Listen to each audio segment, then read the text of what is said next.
აი გამარჯობა, მე პატარა პრინცი ვარ.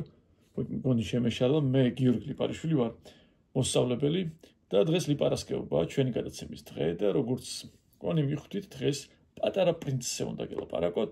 პატარა პრინცი გაგაცნოთ ან გაგახსენოთ. ეს არის ფრანგი მწერლის ანტონ დე სენტ-ეგზიუპერის ერთ-ერთი ყველაზე ცნობილი წიგნი, პატარა პრინცი, რომელიც თან ავტორისვე ილუსტრაციებით არის შექმნილი, მისივე ნახატებით არის შექმნილი.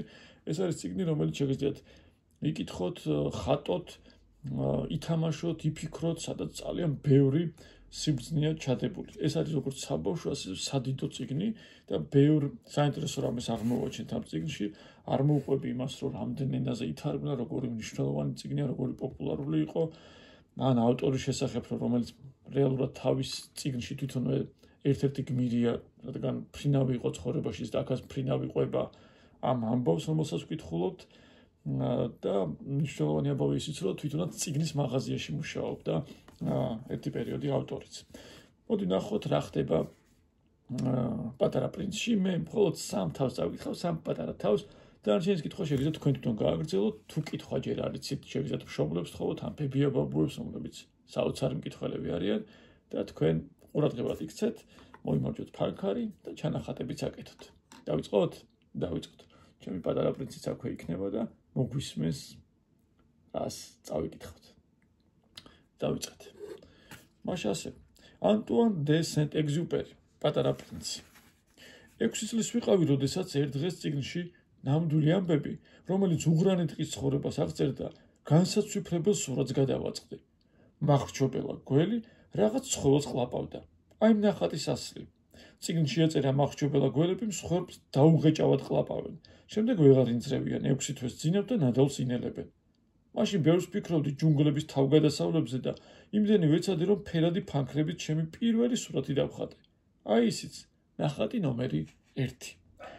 ჩემს შედევრს დიდებს თვალწინ უტრიალებდი და ვეკითხებოდი, ეშინოდა თუ არა. ქუდმა როგორ უნდა შეგვაშინოს, უკვირდათ დიდებს. აი ეს ქუდი ეკონათ, ნახეთ, თქვენ შეგიძლიათ აბა დახატეთ მახრჩობელა გველი, რომელმაც სპილო გადაყლაპა. ოღონდ სანამ სურათს ნახატს ნახავთ, მანამდე შეგიძლიათ დახატოთ, ან მერე დახატოთ. ჩემს სურათზე ქუდი კი არა, მახრჩობელა გველი ეხატა, რომელიც სპილოს ინელებდა. მაშინ გველი შიგნიდან დავხატე, რათა დიდები ახლა მაინც მიმხვდარიყვნენ. მათ ხომ მუდამ ყველაფერი ხელის გულზე უნდა დაუდო. აი ჩემი ნახატი ნომერი 2. ნახეთ, იგივე ნახატი, ოღონდ შიგნიდან დახატა. ხო? შიგნიდან თუ გარედან მახრჩობელა გველების ხატვას გიჯობს გეოგრაფიას, ისტორიას, არითმეტიკასა და გრამატიკას მიხედვავ. მირჩიეს დიდებმა. აი ასე დავასრულე 6 წლის ასაკში მხატვრობის ბრწყინვალე კარიერა. ნომერ 1 და ნომერ 2 ნახატების მარცხით გაწბილებულს იმედი გადამეწურა. დიდები საკუთარი ჭკუით ვერასოდეს ვერაფერს ხვდებიან. ბავშვები კი ამდენი ახსნა განმარტებით იღლებიან. სხვა საქმეს უნდა დავდგომოდი და მეც თვითმფრინავების მართვა ვისწავლე. თითქმის მთელი ქვეყანა შემოვიფრინე, კუთხე კუნჭული არ დამიტოვებია. გეოგრაფია რაც მართალია, მართალია. ძალიან გამომადგა. ჩინეს და არიზონას თვალის ერთი შევლებით ვცნობდი. ღამით გზასასდენ კაცაც ისევ და ისევ გეოგრაფია თუ უშველის. ცხოვრებაში უამრავ ჭკუა დამჯდარ ადამიანს გადავყრივარ. დიდებთანაც დიდხანს ვიცხოვრე. კარგად ვიცი მათი ავანჩავანი. ამიტომ აზრი ვერა და ვერ შემაცვლევინეს. თუ კი სადმე გონიერ კაცს დავიგულებდი, მყისვე გამოსდას ვწყობდი. ჩემს ნომერ 1 ნახატით, რომელსაც მუდამ თან ვატარებდი. სურდა გამეგო, მართლაც გამჭრიახი იყო თუ არა, მაგრამ ყველა ერთსა და იმავეს მეუბნებოდა. ქუდია. მახრჩობელა გველებზე უღრან ტყეებსა და ვარსკვლავებზე ლაპარაკს აზრი აღარ ჰქონდა. სხვა რაღა დამრჩენოდა, მეც ხმას უწყობდი და ბრიჯზე, გოლფზე, პოლიტიკასა თუ ხაზტუხებზე ჩამოუგდებდი სიტყვას.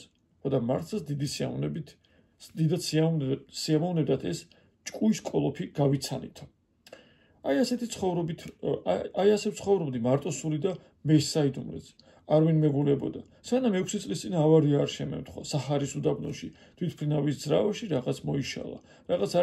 რადგან არც მექანიკოსი მახდა და არც მგზავრები, თვითმფრინავისთვის თვითონ უნდა მიმეხედა. სიკვდილ სიცოცხლის ზღვარზე ვიდექი, სასმელი წყალი ერთი კვირა თუ მეყოფოდა. პირველი ღამე ქვიშაზე, ადამიანთა საცხოვრებლიდან 1000 კილომეტრის დაშორებით გავათენე. შავდღეში ვიყავი, თავს უფრო მარტოსულად ვგრძნობდი, ვიდრე ჩაძირული გემის ბედად გადარჩენილი მგზავრი, რომელიც ფარღალალა ტივის ანაბარა დარჩა შუა ოკეანეში. ამიტომაც ადვილად წარმოიდგენთ ჩემს გაოცებას, როდესაც განთიაძე ბურანში სუსტი ხმა ჩამესმა. პატკანი დამიხატე. გეთაყვა. რაო? ბატკანი დამიხატე. მე ხდაკრულივით წამოხვდი, თვალები მოვიფშვნიტე. კარგად დავაკვირდი და უცნაური ბიჭუნა დავინახე, რომელიც დინჯად მომჩერებოდა. აი მისი პორტრეტი. თქვენ შეგიძლიათ აქ დახატოთ პატარა პრინცი, როგორ წარმოგიდგენიათ. მოგვიანებით დავხატე და ამაზე უკეთ ვერ შევძელი. რა თქმა უნდა, სილამაზით ჩემი ნახატი სინამდვილესთან ახლოსაც ვერ მივა, ჩემი ბრალი არ არის. თავის დროზე დიდებმა ნახატები დამიწუნეს და 6 წლის ასაკში მხატვრობაზე ხელი ამაყებინეს. ამიტომაც მახრჩობელა გველების მეც ვერაფერს ვხატავდი. გაუცებისგან ფართოდ გახელილი თვალებით შევცქეროდი ამ უცნაურ გამოცხადებას. ნუ გავიწყდებათ.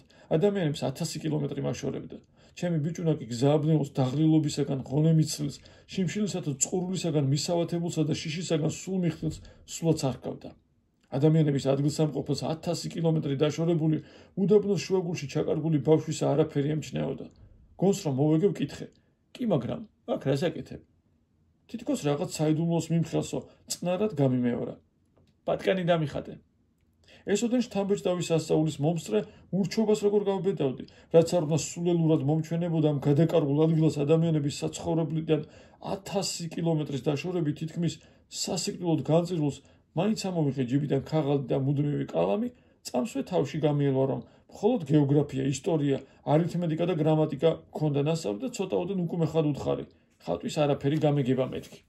ესე დახატა პატარა პრინცი. ეხლა ვნახოთ თუ დაუხატავს ბატკანს. ეგ არაფერი, მიპასუხა. ბატკანი დამიხატე. ბატკანი არასოდეს დამიხატავს. ამიტომ როგორც შევძელი, იმ ორი ნახატიდან ერთი დახურული მახრჩობელა გველი დაუხატე.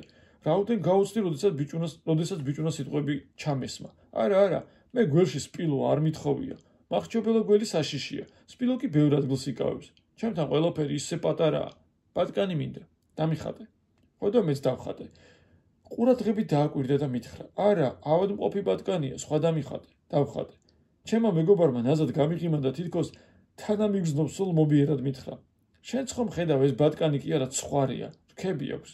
კიდევ ერთხელ გადავაკეთე ნახატი, მაგრამ მასაც იგივე ბედი ერგო. ისეთი ბატკანი მინდა, რომელიც დიდხანს იცოცხლებს. ერთი სული მქონდა, სანამ ძრავას დავშლიდი. მოთმინება დავკარგე, ეს ნახატი დავჯღაბნე და მივახალე. ეს ყუთია, შენი ბატკანი ამ ყუთშია. შემომჩნიე, როგორ გაუნათდა სახე. ჩემს ნორჩ მსაჯულს, მეც სწორედ ეს მინდოდა, როგორ გონია ბევრი ბალახი დასჭირდება? რატომ ეკითხები? ჩემთან ყველაფერი ისე პატარაა. გონი ეყოფა, თოთო ბატკანი დაგიხატე. ბიჭუნა დაიხარა და ნახას დააცქერდა. არც ისე პატარაა, დახე ჩაეძინა. აი ასე გავიცანი პატარა პრინცი. აი ესეთი ყუთი დაუხატა. მანამდე ესეთი ბატკანი, მაგრამ ეს ყუთი უფრო მოეწონა, რადგან ბატკანი იყო შიგნით, ხო? კიდევ ერთი თავით წავიკითხოთ და დანარჩენის კითხვა თქვენ გააგრძელეთ. კარგ ხანს მოუნდი იმის გაგებას, საიდან და როგორ მოვიდა პატარა პრინცი. თვითონ უამრავ კითხვას მისვამდა, ჩემსაც კი ყურსაც არ ათხოვებდა. აქ-იქ შემთხვევით წამოსულმა სიტყვებმა ყველაფერი გამაგებინა.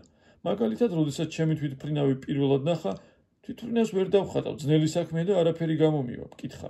ეს რაღაცა? ეს რაღაც არ არის, დაფრინავს, ჩემი თვითმფრინავია. სიამაყით ვამცნე, რომ ფრინავდი. როგორც ციდან ჩამოვარდი, წამოიძახა გაოცებულმა. თანხმობის ნიშნად თავი მორცხვა დავხარე. ოჰო, უცნაურია. პატარა პრინცმა წყრია ლახმით გადაიკისკისა. ლაღი, მომხიბვლელი სიცილი ჰქონდა, მე კი გავბრაზდი. არ მიყვარს, როცა ჩემს უბედურებას ვინმე აბუჩად იგდებს. შემდეგ დაამატა. ესე იგი შენ ზეციდან ჩამოვარდი? რომელი პლანეტი ნახარ? ხო და სიბნელეში უცებინათა. არც ვაცხელე. გამოდი სხვა პლანეტიდან მოხვედი? არაფერი მიპასუხა. თავს იქნებდა და თვითმფრინავს თვალს არ აცილებდა. მართალი თუ გინდა, ამით შორიდან ვერ მოხვიდოდი. ფიქრებში წავიდა. მერე ჯიბიდან ჩემი ნახატი ამოიღო და განძის თვალიერებას მოჰყვა. ადვილად წარმოიდგენთ, როგორ დამაინტერესა ამ სანახევრო აღსარებამ, სხვა პლანეტების შესახებ. შევეცადე უფრო მეტი გამეგო. საიდან მოდიხარ? ბიჭუნა, სად არის ეს ჩემთან? ბატკანი სად უნდა წაიყვანო? ცოტა ხნით ჩაფიქრდა და მიპასუხა. იცი, კარგად მოიფიქრე ეს ყუთი, ღამით სახლად გამოადგება. რა თქმა უნდა, კარგად თუ მოიქცევი თოქს და პალოს მოგცემ, რომ დღისით დააბა. ჩემმა სიტყვებმა პატარა პრინცი გააოცა. დაბაბა? ეს საიდან მოიტანე? თუ არ დააბი, წავა და დაიკარგება. ჩემმა მეგობარმა კიდევ ერთხელ გადაიკისკისა. მერე და სადამდე ივლის. სადამდეც გული გაუწევს, თუნდაც სულ პირდაპირ. მაშინ პატარა პრინცმა დინჯად ამიხსნა. ნუ დარდო, ერთი ციცქნა პლანეტაა და ცოტაოდენ ნაღვლიანად დაამატა. თუ სულ პირდაპირ ივლის, შორს ვერ წავა. აქ დამთავრდა მესამე თავი და მსგავსი ფრაზები ჭკუის სასწავლებელი და საფიქრალი ამ წიგნში ბევრია. თუ სულ პირდაპირ ივლის, შორს ვერ წავა. ამაზე შეგვიძლია ვიფიქროთ. პატარა პრინცი აგრძელებს აქ მოგზაურობას, რამდენიმე დღეა დედამიწაზე, რამდენიმე ხანი ჩერდება, სხვადასხვა ადამიანებს ხვდება, პლანეტებზეც მოგზაურობს და ამბებსაც ყვება და მოკლედ ბევრ ამბავს ვიპოვით. იმასაც ამბობს, რომ ეს მართლაც უცნაურები არიან, ეს დიდებიო, დიდ ადამიანებზე ამბობს. კიდევ ამბობს, რომ თითოეულს ის უნდა დაავალო, ისი გაკეთებაც შეუძლიაო და კიდევ ბევრ ამბავს ვიპოვით აქ. ან თუნდაც იმას, რომ ღამით ძეცას რომ შეხედა, მოგეჩვენება, რომ ყველა ვარსკვლავი გიღიმის, რადგან გეცოდინება, რომ ერთ ვარსკვლავზე მე ვცხოვრობ და ვიცინი, შენს ვარსკვლავებს სიცილი ეცოდინებათ. ესეთ რამესაც ამბობს.